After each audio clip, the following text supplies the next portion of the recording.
기도하겠습니다. 사랑하는 하나님, 하나님께서 우리들의 삶에서 파도가 있는 것 같은 모든 상황 속에서도 우리와 함께하여 주셨고, 주님께서 우리와 함께하여 주시기 때문에 하나님, 우리가 그 자체가 우리에게 큰 승리가 된다는 것을 기억하도록 주님께서 도와주셔서 감사하고, 주님께서 우리와 함께 계시며 하나님께 함께 계심으로 인해 우리의 삶에 이루시겠다고 말씀하시는 하나님의 약속이 있기 때문에 하나님, 우리가 하나님 앞에서 더욱 당당하고 담대하게 살아갈 수 있음을 하나님 앞에 고백하도록 도와주시니 감사를 드립니다. 사랑하는 주여, 주님께서 저희에게 하나님 이 아침에 나와서 하나님 앞에 기도할 수 있는 마음을 주셨고, 그럴 수 있는 시간을 주셨고, 그럴 수 있는 건강을 주셔서 감사를 드립니다.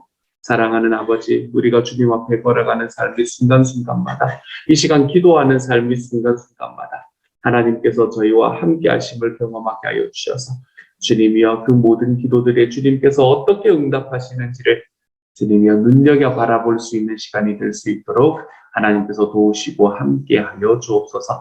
주님과 같이 걸어가기를 원합니다. 주님과 함께 살아가기를 원합니다. 모든 말씀 예수님 이름으로 기도드립니다. 아멘. 아멘. 이 시간 하나님께서 우리에게 주시는 말씀을 함께 읽도록 하지요.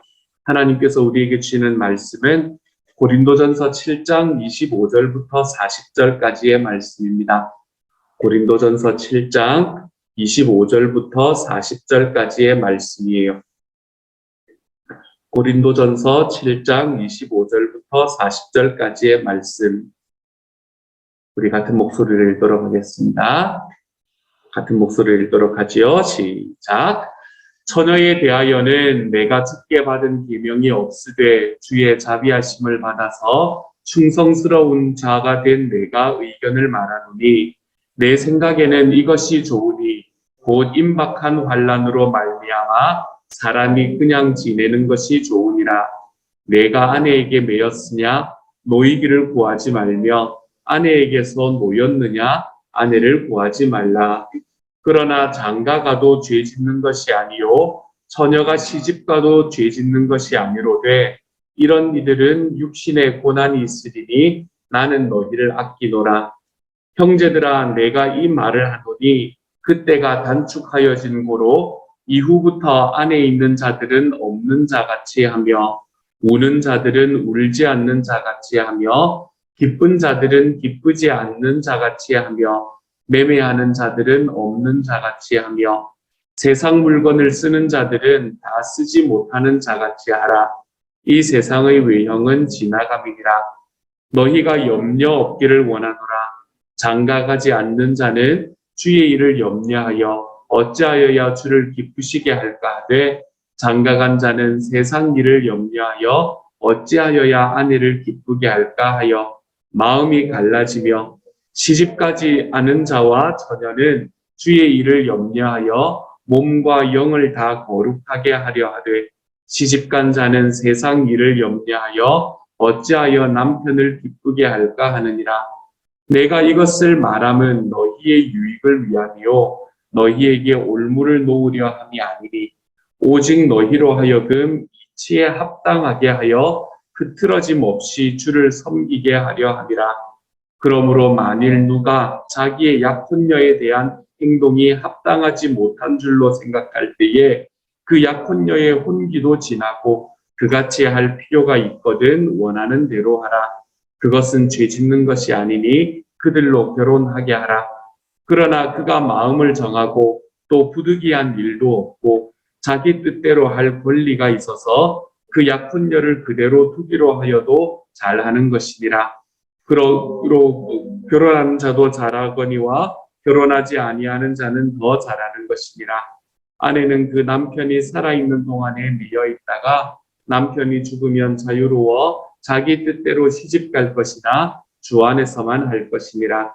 그러나 내 뜻에는 그냥 지내는 것이 더욱 복이 있으리로다. 나도 또한 하나님의 영을 받은 줄로 생각하노라. 아멘. 아멘하기 좀 무서운 말인데 아멘을 너무 잘해주셔서 감사합니다. 이게, 사도 바울은 저는 참 굉장히, 이 솔직한 사람이구나라는 생각을 많이 하게 되는 게, 사도 바울은 하나님이 자기에게 주시는 말씀과 자기가 생각하기에 라는 이 두 가지의 이야기를 너무나 명확하게 구분을 해놓습니다. 사도 바울은 자기가 하나님에게서 받았던 말씀은 하나님에게 받은 말씀처럼 전합니다. 그런데 오늘의 말씀처럼 하나님께로 받지 않은 말씀도 왜 하나님께로부터 받았다 그러면 누가 알겠어요, 그렇죠? 근데 이런 것들은 너무나 분명하게 구분을 해서 이것은 내가 주님께 받은 것은 아니다라고 이야기를 하면서 그렇지만 내 생각에는 이렇다라고 이야기를 하는 것으로 딱 구분을 해주고 있습니다. 오늘의 사도 바울이 우리에게 이야기해주는 이 말씀이 딱 그 부분인 거죠. 이거는 하나님께로부터 받은 말씀이 아니라고 사도 바울이 미리 찍어놓고 이야기하잖아요, 그렇죠? 근데 사도 바울이 보기에는 이렇게 이야기를 하는 거예요. 자기가 생각하기에는 이런 이야기를 하면서 이야기들을 쭉 우리에게 교훈처럼 해놓고 있는 것을 보게 됩니다. 여러분, 사도 바울은 결혼하지 않았습니다. 결혼하지 않은 사람의 입장에서 본 이야기다. 여러분이 이렇게 이제 바라봐 주시면 큰 문제가 없을 것 같습니다. 그러면서 오늘 사도 바울은 미혼자들, 결혼을 하지 않은 사람들에게 권하고 있는 거지요. 25절에서 28절까지의 말씀에서 특별히 사도 바울은 아까도 말씀드렸지만 이거는 주님의 명령은 아니고 개인적인 충고다. 그러니까 이건 옳고 그름의 문제가 아니라 지혜에 속한다라고 이야기를 하는 것이 이제 맞는 그런 말씀을 우리에게 전하고 있습니다. 그러면서 무슨 이야기를 하나 하면 미혼자들은 결혼하지 않는 것이 좋겠다. 이렇게 이야기합니다. 어떤가요? 요즘 분위기하고는 좀 많이 다르지 않습니까? 그렇죠? 요즘 분위기와는 좀 많이 다릅니다. 우리는 청년들에게 결혼하라고 많이 권합니다.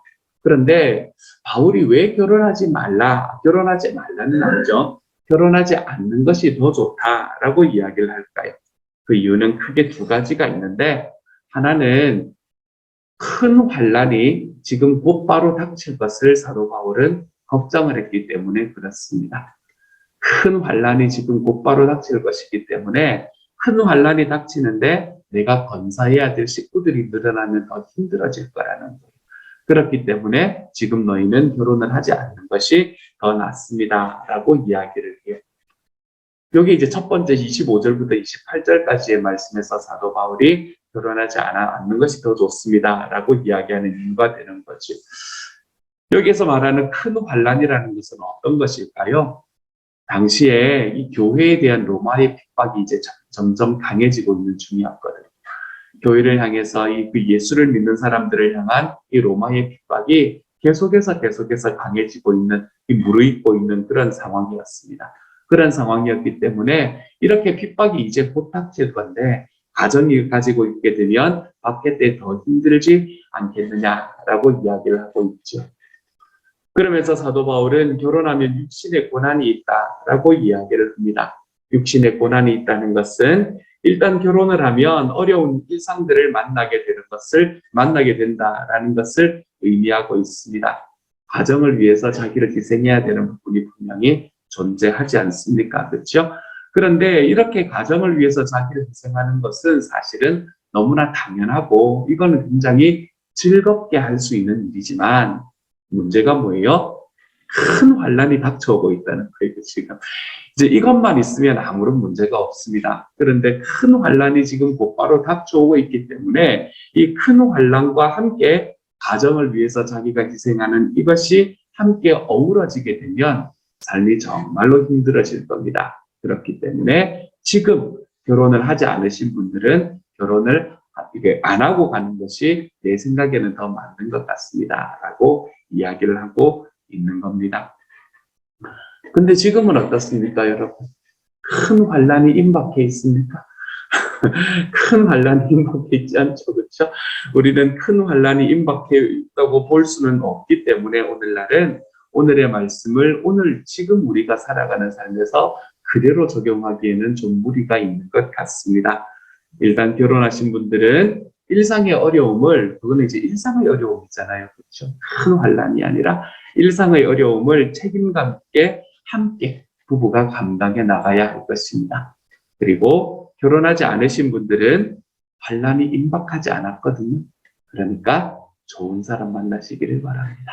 좋은 사람 만나셔서 정말 하나님께서 우리에게 말씀하시는 이 아름다운 결혼에 관한 이야기가 저와 여러분의 삶에서 아름답게 펼쳐져 나가는 것을 우리가 눈으로 바라보며 살아갈 수 있는 그런 하나님의 사람들이 되었으면 좋겠어요.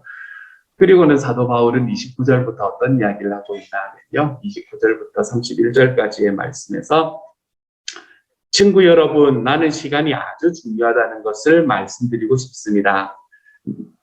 낭비할 시간이 없으니 여러분의 삶을 쓸데없이 복잡하게 만들지 마십시오. 결혼 생활이든 슬픈 일이나 기쁜 일을 만나든 무슨 일을 하든지 단순하게 사십시오. 쇼핑 같은 평범한 일을 할 때에도 그렇게 하십시오. 세상이 여러분에게 억지로 떠맡기는 일은 가급적 삼가십시오. 여러분도 보다시피 이 세상은 소멸해 가고 있습니다. 메시지 성경은 29절부터 31절까지를 이렇게 번역을 합니다. 그러니까 제가 여러분에게 어떻게 이 성경을 읽으라고 말씀을 드릴 수 있겠어요. 그렇죠? 하지만 이렇게 분위기를 파악하기는 굉장히 괜찮은 성경이 메시지 성경입니다. 여기서 사도 바울은 그때가 단축하여졌다라고 이야기를 하는데 여기서 이야기하는 것은 예수님의 재림을 염두에 둔 이야기입니다. 예수님의 재림하실 날이 이제 가까워졌다라는 걸 이야기를 하고 있는 거지.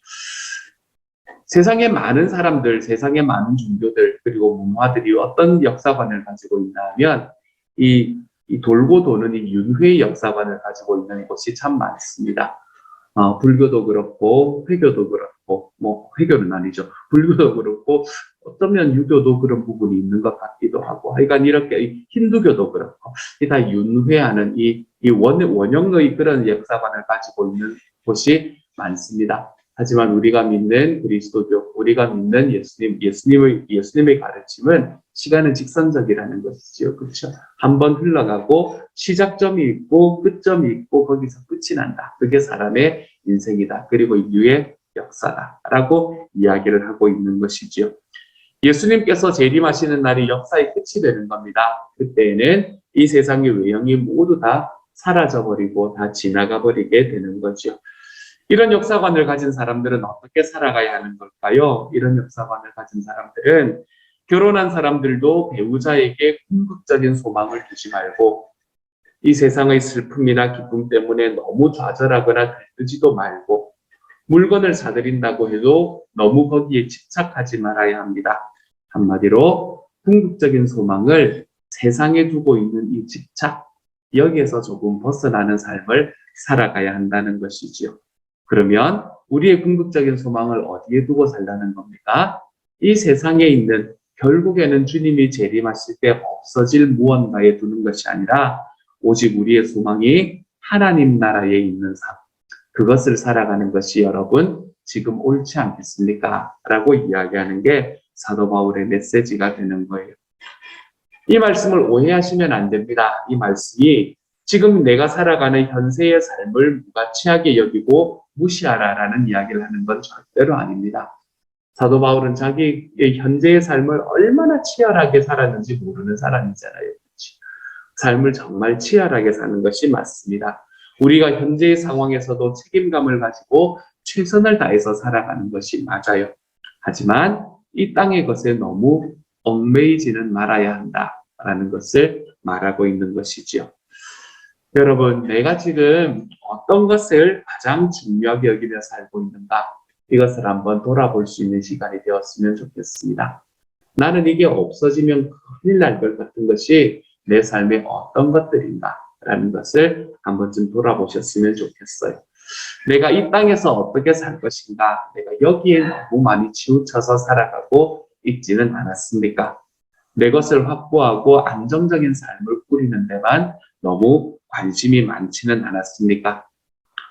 내 삶 속에서 하나님께서 우리에게 주신 우리 주님의 복음, 내 주님의 생명, 내가 이것을 위해서 가진 것을 사용하고 하나님께서 나에게 주신 나의 이웃들을 사랑하기 위해서 내가 가진 것을 나누는 데는 좀 무심하게 살아가지는 않았습니까? 사랑하는 여러분, 우리는 하늘에 속한 사람입니다. 그리고 우리의 시민권은 하늘에 있는 사람들인 것이죠. 그러므로 우리는 보이지 않는 것에 소망을 두고 살아가는 사람들입니다. 영원한 것에 가치를 두고 좀 살아가십시다. 우리의 삶에서 먼저 해야 되는 것은 무엇인가? 하나님의 나라와 하나님의 의를 구하는 것을 먼저 하는 삶을 좀 살아가 볼 줄 알아야 되겠습니다. 그래서 우리가 늘 이야기하듯이 나는 주님의 소원을 따라 행하고 주님은 나의 필요를 채워주시는 삶. 저는 저와 여러분의 삶이 이러한 삶으로 한 걸음씩 한 걸음씩 변해 가볼 수 있는 하나님의 사람이 되어 가셨으면 좋겠어요. 오늘 이 32절부터 시작해서 나타나는 부분에서는 아까 왜 바울이 독신 생활을 하는 것이 더 좋다라고 이야기를 하는 첫 번째 이유에 대해서 말씀드렸잖아요. 그렇죠? 근데 그것은 그때 당시의 시대하고 영향이 있었죠. 지금의 시대하고는 좀 연관시키기 힘든 그때 당시의 시대적인 상황. 뭐였냐면 큰 환란이 그들 앞에 놓여져 있기 때문에 그러는 거예요. 그렇죠? 곧 닥칠 큰 환란이 있었기 때문에 사도 바울이 지금은 결혼을 하지 않은 사람은 안 해도 괜찮습니다. 이렇게 이야기를 하는 것이 사도 바울이 독신 생활을 권장했던 첫 번째 이유였다고 이야기를 드렸습니다. 이 뒷부분에서는 어떤 이야기가 나타나냐면 두 번째 이유가 나타납니다. 왜 사도 바울이 독신을 권장하고 있었는가? 그것은 주님을 섬기는 데 더 집중할 수 있기 때문이다 라고 사도 바울은 이야기합니다. 주님을 섬기는 데 더 집중할 수 있기 때문이다. 바울은 고린도 교인들이 염려가 없기를 원했습니다. 여기서 염려란 결혼 생활을 하면 생기는 가족을 부양해야 하는 염려, 이런 것들을 의미합니다. 아까도 말씀드렸지만 가정이 있는 사람이라면 가정의 책임을 다하는 것이 당연하지 않겠습니까? 그렇죠? 그래서 독신 생활을 하게 되면 그런 염려에서는 벗어날 수 있게 되는 것이다 라고 이야기를 하고 있는 거죠. 또 독신 생활에 유익이 있다고 말하는데 이것은 무엇인가 하면 주님의 일에 마음을 집중하게 됨으로써 몸과 영이 거룩해질 가능성이 높아진다는 것. 안 그런 사람들을 워낙에 많이 봐서요. 가능성이 높아진다라고 사도 바울은 이야기를 하고 있습니다. 그렇다고 해서 자동적으로 이렇게 되는 것은 아니잖아요. 그렇죠? 그래서 여기에서 우리가 바라볼 수 있는 것은 뭔가 하면 여기서 결국 사도 바울의 관심은 결혼을 하느냐, 결혼을 하지 않느냐, 독신 생활로 사느냐, 아니면 결혼을 하는 것이 옳으냐, 이것에 사도 바울의 관심이 있는 게 아니구나라는 걸 우리가 볼 수 있게 되는 것 같아요. 사도 바울은 여기에 관심이 있는 게 아니라 무엇에 관심이 있나 하면 어떻게 하면 주님을 더 잘 섬길까, 여기에 관심이 있는 거예요.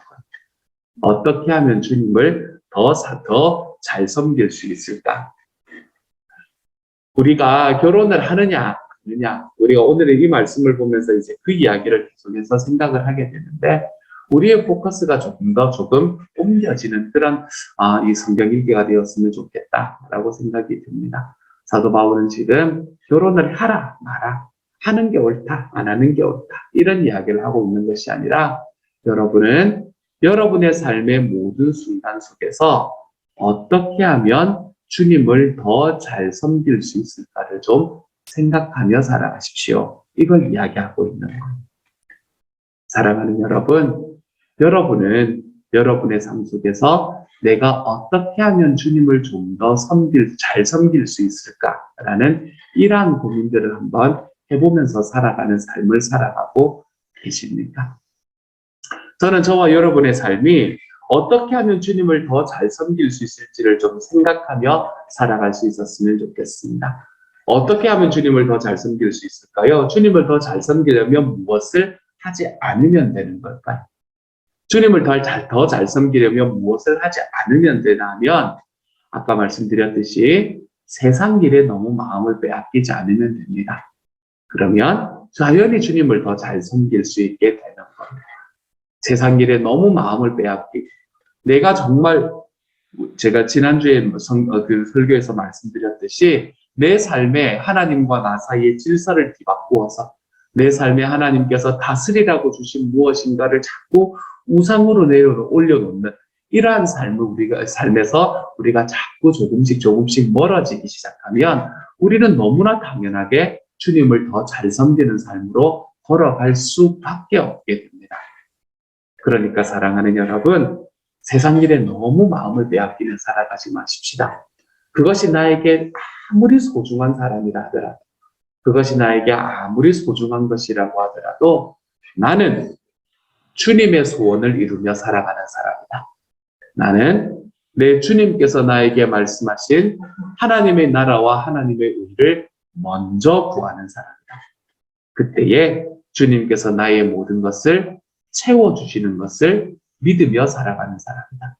이것이 하나님께서 나에게 주신 약속임을 내가 믿고 살아가는 사람이다.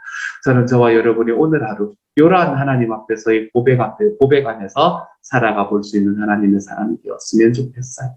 정리합니다. 오늘의 말씀을 보면서 숨이 턱 막혔습니다.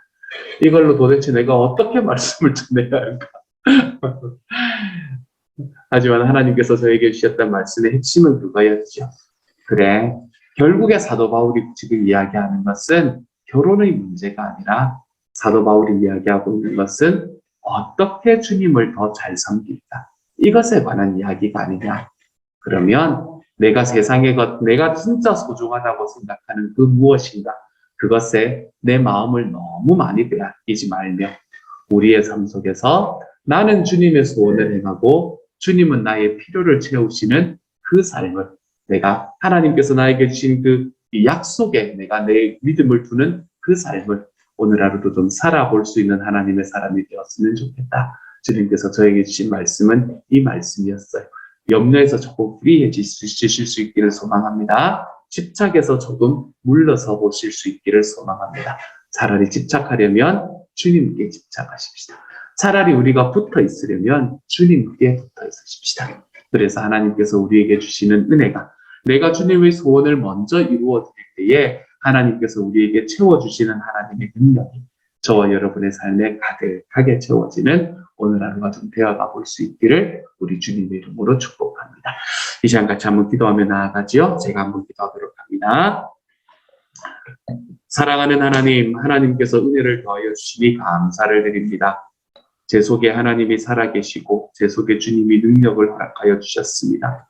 제 안에 살아계시는 주님이 하나님 정말 우리 주님의 능력이 되게 하여 주셨고, 제 안에 살아계시는 하나님으로 인해서 저는 주님의 소원을 먼저 행할 수 있는 사람으로 변해갈 수 있도록 도와주셨으니 감사합니다.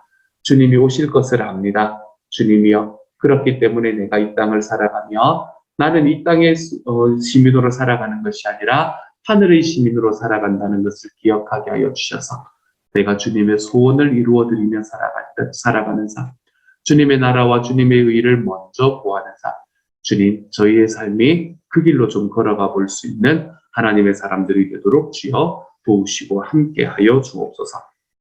오늘 하루의 삶이 그래서 나는 주님의 소원을 따라 행하고 주님은 나의 필요를 채우시는 하나님의 놀라운 은혜의 능력이 우리 모두의 삶에 가득해지는 시간이 되도록 하나님 도와주옵소서. 모든 말씀 예수님 이름으로 기도드립니다. 아멘. 하늘에 계신 우리 아버지여, 이름이 거룩히 여김을 받으시오며 나라 임하옵시며 뜻이 하늘에서 이룬 것 같이 땅에서도 이루어지이다. 오늘날 우리에게 일용할 양식을 주옵시오. 우리가 우리에게 죄 지은 자를 사하여 준 것 같이 우리 죄를 사하여 주옵시고 우리를 시험에 들게 하지 마옵시고 다만 악에서 구하옵소서.